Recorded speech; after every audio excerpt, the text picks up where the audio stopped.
একটা সময়ে আমার উপহার খুব ভালো লাগতো। রঙিন কাগজে মোড়ানো, লাল ফিতে দিয়ে বাঁধা, দামি কিছু, প্রিয় কিছু কবিতার বই কিংবা কাঠগোলাপ।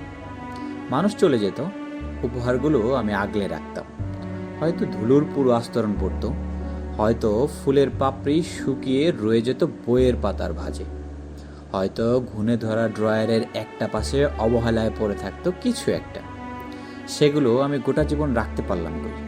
কখনো না কখনো ওরা বিলীন হয়ে যেতই এই নিষ্ঠুর শহরে। একদিন আমি টের পেলাম আমি আসলে অমন রঙিন কাগজে মোড়ানো উপহার চাইনি কখনো। আমি একটুখানি সময় চেয়েছিলাম, দুটো শব্দ বেশি শুনতে চেয়েছিলাম তার কাছ থেকে।